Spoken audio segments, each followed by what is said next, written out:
Ibu bapak yang ada rumah tangga di sini, kalau tidak pernah berhenti masalah dalam rumah tangga, barangkali penyebabnya hakul yakin bapak mengabaikan tanggung jawab memelihara orang tua. Ya, paling gampang, ini yang saya amalkan. 2 kali minimal telepon orang tua kalau kita tidak serumah. Baru bangun telepon, "Mak, Pak, gimana kabar? Alhamdulillah, terima kasih sudah menikahkan saya." Hari pertama. Hari-hari berikutnya, "Pak, gimana kabar? Apa sarapan pagi ini?" Doakan. "Pak, minta doakan saya. Bu, minta doakan saya." Mau tidur, telepon lagi. "Mak, gimana kabar? Ma, jangan lupa maafkan orang-orang yang salah hari ini, Mak, karena itu resep kebahagiaan dalam hidup." Coba lakukan itu dulu. Ya, jangan malah menelpon ibu kita, menelpon manajer kita abaikan. "Mak, tunggu dulu ya, menelpon manajer saya." Itu sumber masalah hidup. Terbalik mestinya, "Pak manajer, mohon maaf, di jalur lain ibu saya menelpon, 10 menit kemudian saya telepon balik Bapak." Itu yang baik. Jangan malah, "Mohon maaf Pak, ada Bapak manajer saya telepon, saya tutup dulu Pak ya." Melukai perasaan orang tua. Ya,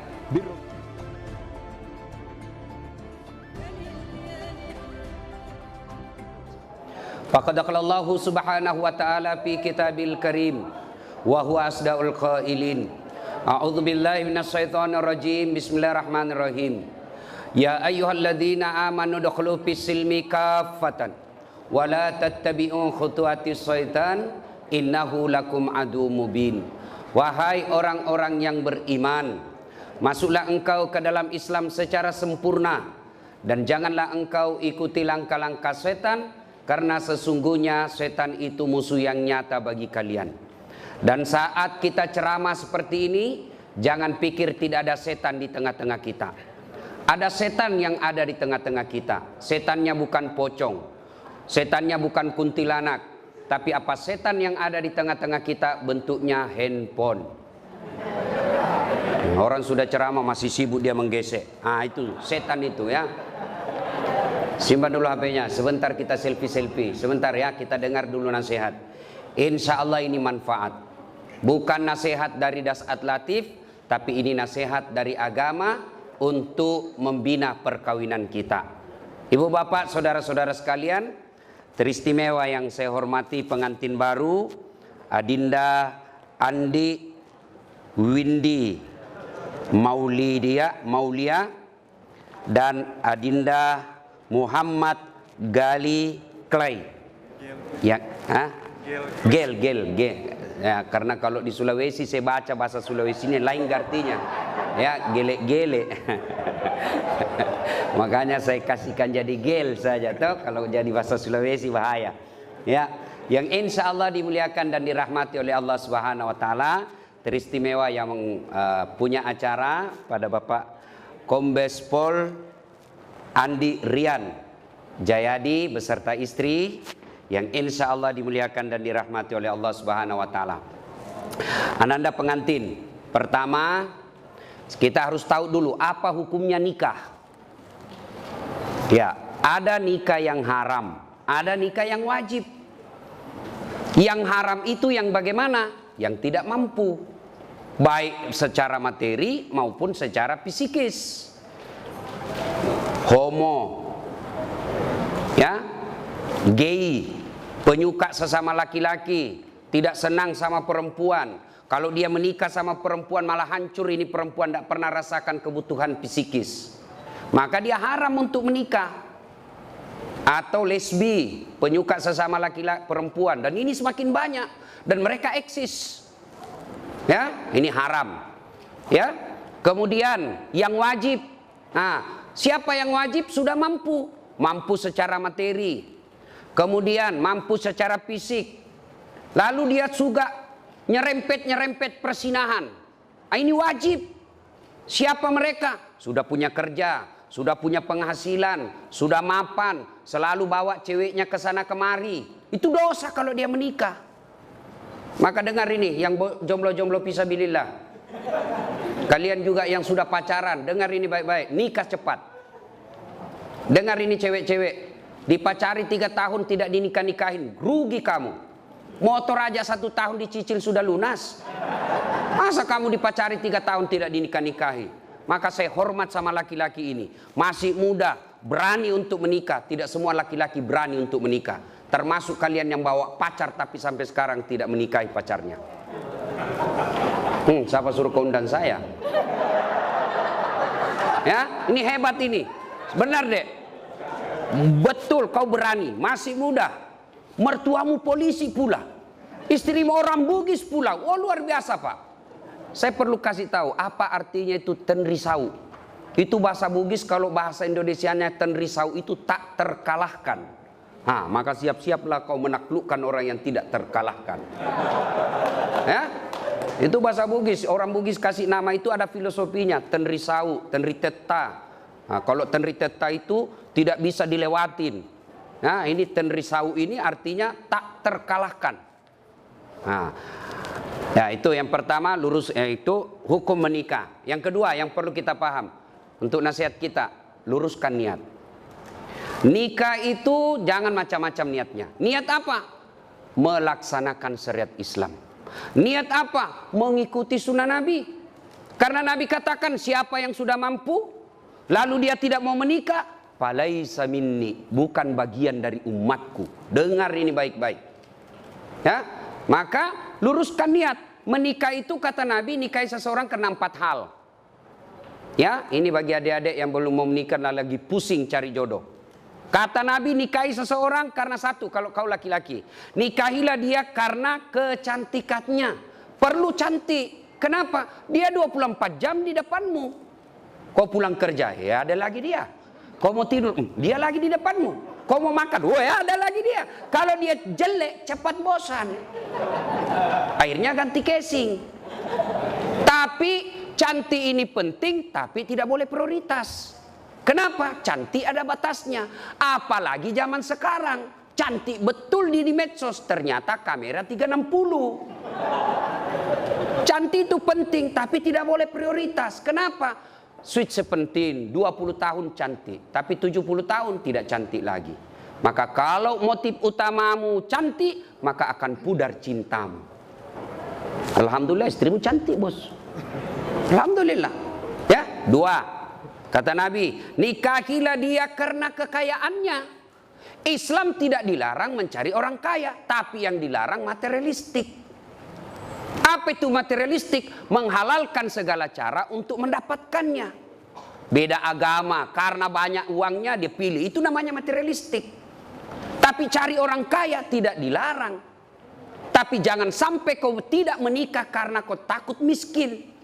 Tidak ada orang setelah menikah semakin miskin. Kenapa? Logika Qur'annya, satu manusia ada rezekinya. Satu manusia ada rezekinya. 1 tambah 1 pasti 2. Maka nikahlah, jangan kau pernah menolak pernikahan karena kau tidak merasa tidak mampu.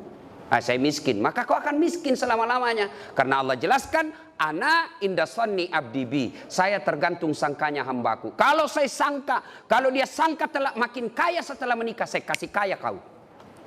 Maka hakul yakin, cari yang kaya. Tapi adek, jadilah laki-laki yang terhormat. Jangan kau gantungkan hidupmu sama mertuamu. Jangan kau pikir hartanya mertuamu. Jangan, kau akan menjadi laki-laki hina. Berdiri tegak dengan kepala terhormat karena kau hidup di telapak kakimu sendiri. Itu laki-laki. Yang ketiga, kata Nabi, nikahilah seseorang karena keturunannya. Boleh cari keturunan baik-baik, tapi tidak boleh prioritas. Kenapa? Ada orang bapaknya Nabi, anaknya pengkhianat. Siapa? Nabi Nuh. Ada orang bapaknya pengkhianat, anaknya dari Nabi Ibrahim alaihissalam. Maka penting cari keturunan baik-baik, tapi tidak boleh jadi prioritas. Yang keempat, kata Nabi, nikahilah dia karena agamanya. Ini yang prioritas. Ya, kata mahasiswa saya, Ustadz, kenapa agama nomor 4? Mestinya dia nomor 1. Saya bilang jangan salah paham dek. Hadis itu agama nomor 4, tapi dia tidak titik di situ, dia koma. Lalu ada stressingnya. Utamakan agamanya, karena dengan agama kau akan mendapat 4-4-nya. Ada orang cantik, akhlaknya kesurupan. Ada kaya, tapi otaknya beleng-beleng. Ada lagi cerdas, tapi mukanya hancur. Tapi untuk mendapat perempuan yang konflik, komplit. Paripurna, dia cantik, dia anak keturunan baik-baik, kaya, bagus agamanya, 10-100 cewek, belum tentu ada satu. Kalau ada, tunjukkan saya juga masih mau. Ya kan? Maka utamakan agama. Karena agama, mukanya yang tidak cantik akan baik dengan akhlaknya yang mulia. Kekayaannya terbatas, tapi kaya akhlaknya, maka orang dia puji. Orang memujinya. Maka utamakan agamanya, tapi karena dengan agama kau akan mendapat semua-semuanya. Luruskan niat.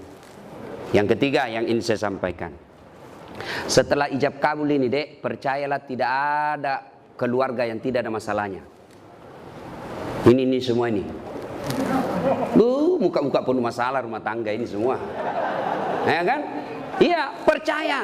Tidak mungkin ada rumah tangga yang tidak ada masalahnya. Rumah ustadz banyak juga masalahnya. Apa masalahnya? Mau kawin lagi takut sama istrinya. Semua orang punya masalah. Jangankan ustadz, Nabi aja ada masalahnya. Nabi, manusia pilihan, tidak ada dosanya. Doanya pasti diijabah Allah. Apa tidak ada masalahnya? Pernah beliau 3 hari 3 malam tidak makan sampai cucu beliau Hasan Husain pucat. Dibuli, bukan lagi dibuli, diusir dari tanah kelahirannya Mekah. Siapa yang mengusirnya? Pamannya sendiri. Tuh Nabi. Bahkan pernah dalam kesetiaan rumah tangga, beliau pernah difitnah, Aisyah selingkuh. Itu rumah tangga Nabi, apalagi rumah tangga milenial. Pasti banyak masalah. Saya kasih kau contoh. Sebelum kau nikahi ini adik, apa masalahmu? Diterima ndak ya? Diterima ndak ya? Diterima ndak? Sudah, diterima. Selesai masalahmu. Oh, ada lagi masalah. Ada corona. Mau menikah ada corona.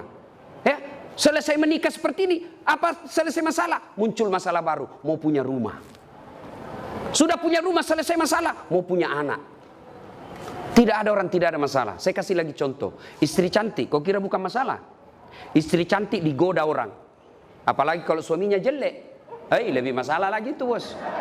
Untung ini pasangan sama gagah dan cantik, klop.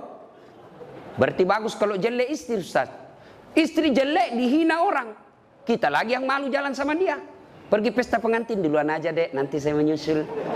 Sampai istrinya, Bang, di mana kau, Bang? Nggak jadi saya mencret. Coba. Istri cantik masalah, istri jelek masalah. Tidak ada orang tidak ada masalahnya. Lalu ada yang bilang sama saya, Ustaz, bahagia benar rumah tangganya itu, Ustaz. Kenapa aku bilang bahagia? Tahu Facebooknya, foto-fotonya di Instagram, di WhatsApp bahagia, peluk-pelukan. Saya bilang, beleng-beleng itu kalau foto baku tangkar dia pergi share di Facebooknya. Masa orang bertengkar lalu dia share di Facebooknya? Itu dongok namanya itu. Pasti yang romantis. Saya itu bisa membaca psikologinya orang yang bisa baru bertengkar. Selama ini tidak pernah ada foto istrinya di medsosnya. Tiba-tiba tampil dengan mesra. Biasanya habis selesai selingkuh itu suaminya. Maka dia pasang lagi seperti itu. Hati-hati. Saya juga diprotes sama keluarga. Kenapa itu kau saya lihat tidak pernah itu wallpapermu istrimu. Tidak pernah saya lihat kau bawa foto istrimu di dompet. Saya bilang untuk apa? Nah saya sudah hafal mukanya. Orang yang tidak hafal muka istrinya itu harus lihat fotonya tiap hari. Jadi ibu-ibu yang selalu dipajang fotonya di medsos jangan terlalu percaya diri. Bisa jadi suami sudah mulai lupa muka istri. Ya, percaya deh, tidak ada keluarga yang tidak ada masalah. Nah sekarang apa sumber masalah keluarga? Ini dulu dideteksi. 1, sakwa sangka. Apa itu sakwa sangka? Sangka buruk. Telepon suami, kok enggak dijawab? Mulai gelisah. Sangka baik. Telepon suami tidak ada jawaban. Oh berarti suamiku lagi sholat duha di kantor. Telepon 1 jam berikutnya tidak dijawab. Oh lagi menghadap komandan. Telepon tidak dijawab. Sholat jamaah di masjid. Tiba-tiba sore WhatsApp teman kita masuk. Saya lihat suamimu bonceng cewek cantik betul. Oh berarti suamiku nge-grab. Sangka baik. Saya serius ini. Ya sangka baik. Ya begitu ada temanmu kasih ke informasi, jangan langsung sangka buruk, sangka baik. Tidak semua teman kita itu niatnya baik. Jangankan orang lain, sepupu belum tentu baik. Jangankan sepupu, saudara belum tentu baik informasi dia kasih kita. Bisa jadi dengki. Siapa contohnya? Yusuf alaihissalam. Siapa yang dorong Nabi Yusuf masuk sumur? Saudaranya. Masa si Ustaz Itu kan paman saya, saudara bapak saya. Siapa Abu Lahab? Pamannya Nabi.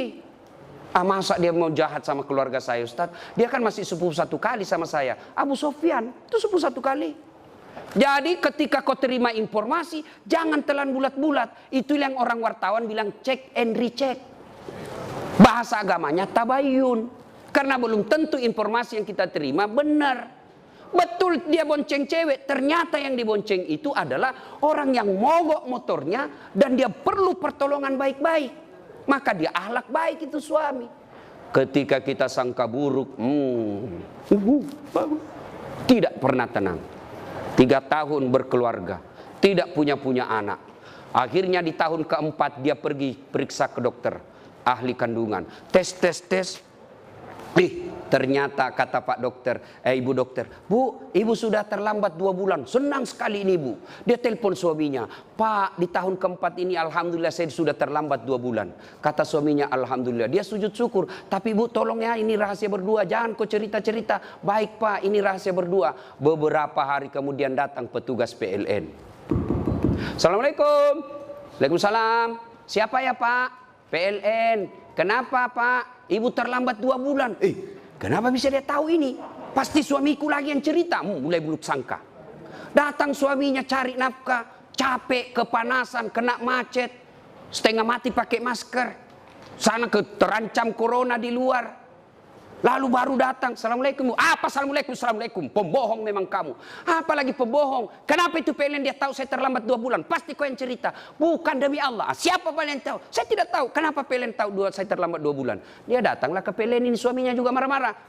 Ada apa kau tahu istriku terlambat 2 bulan? Ini Pak, ada catatannya. Untuk apa kau catat-catat? Hapus itu. Boleh dihapus Pak, tapi Bapak bayar dulu.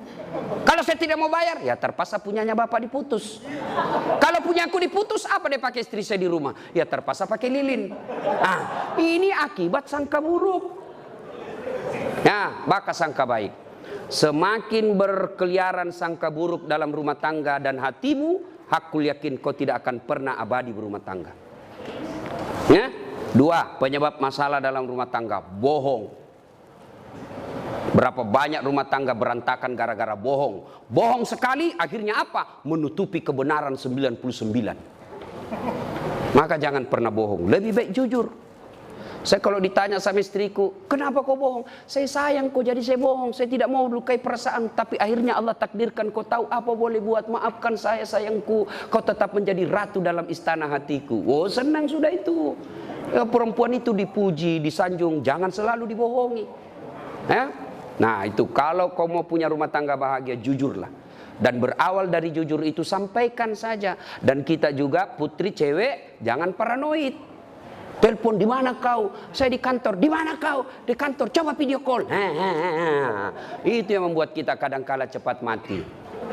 Ya. Satu. Ya. Yang keempat. Ya. Sekarang semua rumah tangga ada masalah. Lalu kalau ada masalah Ustaz, apa solusinya? Ista'inu bisabri wassalah. Sabar, perbaiki solatmu, saya yang selesaikan masalahmu. Itu janji Allah. Jadi ini dia berdua, ya rumah tangga ini, rumah tangga milenial seperti kalian ini pasti berat. Resepnya 2 deh. Tingkatkan kesabaran, sempurnakan solatmu. Allah yang selesaikan. Apakah orang yang solat tidak ada masalahnya? Ada masalahnya. Cuma Allah yang bantu selesaikan. Rasulullah ada masalahnya. Tapi begitu ada masalah, beliau solat. Kita manusia akhir zaman ada masalah, update status. Berdoanya di Facebook. Berdoanya di Twitter. Teganian kau. Ya Allah lindungi rumah tanggaku. Sibuknya Tuhan mau baca statusmu bos. Berdoanya di mana? Di atas sajadah. Selesai sholat. Ibu-ibu kadang curhat sama saya biarkan saja dia menangis-nangis. Nah, kalau ibu-ibu curhat itu jangan dibantah. Dengar aja. Selesai itu saya bilang, Bu, sampaikan keluhan ibu bukan kepada saya, tapi kepada Allah dalam sholat tahajud atau sholat hajat. Minta kepada Allah. Ya Allah, Zat yang membolak-balikkan hati suami saya. Engkau yang maha memelihara. Pelihara suami saya dalam cari nafkah. Perempuan semakin liar. Tapi jika engkau memelihara suamiku, tidak ada perempuan yang mampu mengalahkannya. Masya Allah. Ya, kau curhat saja. Kau dapat masalah rumah tangga, tak kusangka ternyata seperti ini. Jangan putus asa. Jangan putus asa. Maka ambil sajadah, kau mengadu kepada Allah, bukan mengadu di medsos. Ya? Nah, tingkatkan kesabaran. Nah, ini Bapak Ibu saudara-saudara sekalian. Nah, banyak yang bisa dilakukan di ceramah tapi waktu terbatas. Nah, sekarang yang kelima, resep gampang bahagia. Nah, resep gampang bahagia, birrul walidain, berbuat baik sama orang tua. Coba ini dek, tamu-tamu kita, ada kehormatan kita Brigjen, bintang 1 polisi. Siapa yang beliau lihat? Bukan karena 2 pengantin, tapi bapak. Saya datang ke sini, seumur-umur jadi wabah corona ini, baru kali ini saya ceramah di depan umum. Saya datang pertaruhkan, saya tinggalkan Makassar, melawan ini kekhawatiran saya tentang corona, karena saya menghargai bapak, mertua. Nah, ini acara mewah seperti ini. Kenapa? Karena orang tua. Jadi kalau kau mau bahagia, muliakan orang tua. Jangan cari muka sama direkturmu. Jangan cari muka sama bupati. Bukan dia yang besarkan dan nikahkan kamu. Maka kalau rumus mau bahagia, muliakan orang tua. Ibu bapak yang ada rumah tangga di sini, kalau tidak pernah berhenti masalah dalam rumah tangga, barangkali penyebabnya, hakul yakin, bapak mengabaikan tanggung jawab memelihara orang tua. Ya? Paling gampang, ini yang saya amalkan. 2 kali minimal telepon orang tua kalau kita tidak serumah. Baru bangun telepon, Mak, Pak, gimana kabar? Alhamdulillah, terima kasih sudah menikahkan saya. Hari pertama. Hari-hari berikutnya, Pak, gimana kabar? Apa sarapan pagi ini? Doakan, Pak, minta doakan saya. Bu, minta doakan saya. Mau tidur, telepon lagi, Mak, gimana kabar? Jangan lupa maafkan orang-orang yang salah hari ini, Mak, karena itu resep kebahagiaan dalam hidup. Coba lakukan itu dulu. Ya, jangan malah menelpon ibu kita, menelpon manajer kita abaikan. Mak, tunggu dulu ya, menelpon manajer saya, itu sumber masalah hidup. Terbalik mestinya, Pak manajer, mohon maaf, di jalur lain ibu saya menelpon, 10 menit kemudian saya telepon balik Bapak. Itu yang baik. Jangan malah, mohon maaf Pak, ada Bapak manajer saya telepon, saya tutup dulu Pak ya, melukai perasaan orang tua. Ya, birrul walidain. Tidak ada rumah tangga yang sengsara kalau dia memuliakan orang tuanya. Itu aja rumus. Soal rezeki dek, jangan kau cemas. Allah sudah jamin rezekimu. Jangankan kamu yang sarjana, cerdas, cicak. Tahu cicak? Apa dia makan itu cicak dek? Nyamuk. Tidak masuk akal toh? Cicak di dinding, nyamuk terbang. Gimana mau ketemu? Satu di dinding, satu terbang. Tidak ada terminalnya. Gimana mau ketemu? Tapi Allah yang jamin rezekinya. Apa kata lagu kita waktu kecil? Cicak-cicak di dinding, diam-diam merayap, datang seekor nyamuk. Nyamuk yang datang. Tidak dikatakan lagu cicak lompat ke nyamuk, patah tulang dia. Maka tidak usah cemas soal rezeki. Ya, berbuat baik saja kau kepada kedua orang tuamu, gunakan ilmumu, Allah buka pintu rezekimu. Hakul yakin, ya. Nah, ini nasihat buat pengantin. Sekarang nasihat buat kita ini yang datang.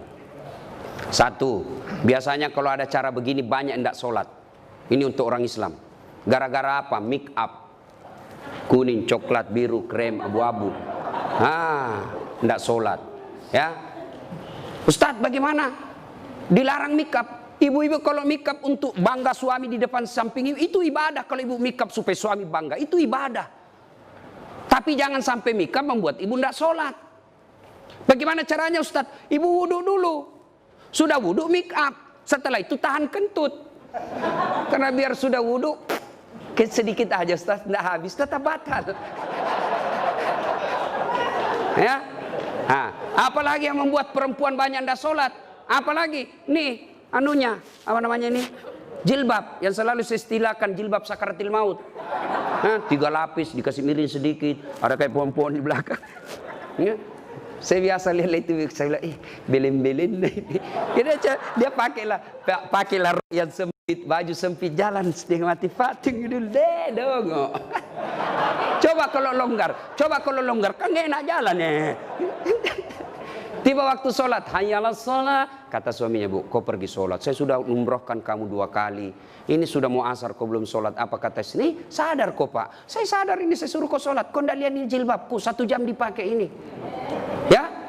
Nah itu ya. Nah, yang berikutnya, yang banyak kita langgar pada saat acara pengantin begini apa? Banyak praktik mubazir. Terutama itu air gelas. Belum habis kita tusuk lagi yang satu. Belum habis kita tusuk lagi. Jangan, itu uangnya orang. Ya, habiskan baru tambah. Makanan, saya orang kampung, saya waspada kalau acara pengantin di kota, Pak. Karena belum tentu baik. Enak di mata, belum tentu sesuai di leher. Saya pernah dapat mie, saya kira mie panjang-panjang, Pak. Saya ambillah, karena saya suka mie. Banyak-banyak, ternyata apa? Mangga. Waduh, saya mau sisa. Saya mau sisa. Saya sudah bilang jangan mubazir. Habis, Pak, menderita saya, Pak. Maka belum tentu enak di mata, belum tentu enak di leher. Ambil sedikit saja, ternyata nyaman, baru tambah. Tidak ada yang persilakan tambah, Ustadz. Saya pakai teori diri saya. Enak, saya mau tambah, tidak dipersilakan. Saya persuruh diri saya, tambah, Ustadz. Iya, mari-mari. Ya. Sudah ya. Ketiga, biasanya kalau acara pengantin begini banyak yang pulang bawa dosa. Kenapa pulang bawa dosa? Datang mencela acaranya orang. Tidak enak makanannya, kayak basi. Padahal membungkus. Dan selalu saya istilahkan ibu-ibu Columbus. Tahu ibu-ibu Columbus? Kelompok ibu-ibu pembungkus. Ya. Kemudian, ya. Sudah terakhir, karena waktu terbatas ya. Ada yang saya lupa. Nah ini dek ya, Gley, besok kamu bertengkar sama istri, jangan gampang bilang talak. Itu tidak boleh dipermainkan itu kata talak. Selama masih kau niat untuk sehidup semati dengan istrimu, marah bagaimanapun, jangan ucapkan talak. Tidak boleh dipermainkan ini. Sama tadi akad nikah. Tidak boleh saya wakili kamu, saya terima nikahnya. Jadi meskipun saya main-main. Tidak boleh dipermainkan kata talak. Jadi besok-besok kamu marah, istrimu marah, bawa saya pulang ke orang tuaku. Baiklah, saya ke rumah mertuaku. Jangan gampang bilang talak. Saya talak kamu, jatuh talak satu. Talak satu itu artinya masih boleh campur. Sama-sama malam rindu, campur halal. Tapi kau bertengkar, saya talak kamu. Keluar rumah kau banting pintumu, saya talak kamu. Jatuh talak dua. Tidak boleh campur tanpa nikah ulang. Kalau kau campur tidak nikah ulang, maka sama hukumnya kau berzina. Saya talak kamu. Keluar dari rumah dia banting pintu, saya talak kamu. Naik di motor, saya talak betul kamu. Jatuh talak tiga. Artinya harus cerai dulu, pisah, menunggu masa iddah tiga kali haid. Lalu setelah itu menikah istrinya dengan laki-laki lain. Lalu dia cerai, nunggu lagi masa iddah, baru boleh nikah kembali. Hati-hati, jadi jangan gampang bilang talak. Bagaimana kalau istri kita bilang talaka, sampai, tidak apa-apa, biar sampai di atas pantatnya. Tidak apa-apa, biar dari talak dari pagi sampai pagi lagi tidak apa-apa. Kenapa? Hak talak ada sama suami, bukan sama istri. Ya demikian, mudah-mudahan ada manfaat. Ya sebelum kita akhiri, mari kita kirimkan suratul Fatihah kepada Rasulullah Muhammad SAW. Khasiat dan keutamanya kita ikhlaskan kepada keluarga kita, anak kita, adik kita yang menikah hari ini. Mari kita kirimkan suratul Fatihah. Mudah-mudahan suratul Fatihah itu Allah berkahi rumah tangganya, dunia dan akhirat. Dan bukan cuma di dunia bahagia, juga nanti di akhirat dikumpulkan bersama keluarga besar beliau. Ila hadratin Nabi Mustafa Muhammad SAW. Al-Fatihah. Bismillahirrahmanirrahim. Rahmanirrahim. Maliki yaumiddin. Iyyaka na'budu wa iyyaka nasta'in. Shiratal ladzina an'amta 'alaihim ghairil maghdubi 'alaihim waladdallin. Amin. Terima kasih Ibu Bapak, saudara-saudara sekalian. Demikian, semoga ada manfaat. Kalau masih mau dengar ceramah lengkap soal pernikahan, banyak ceramah saya. Nasihat kewajiban istri kepada suami, atau kewajiban suami kepada istri, kewajiban orang tua kepada anak, kewajiban anak kepada orang tua, ada di YouTube. Silakan buka channel saya, Das At Latif. Jangan lupa like and share. Terima kasih, lebih dan kurangnya mohon dimaafkan. Assalamualaikum warahmatullahi wabarakatuh.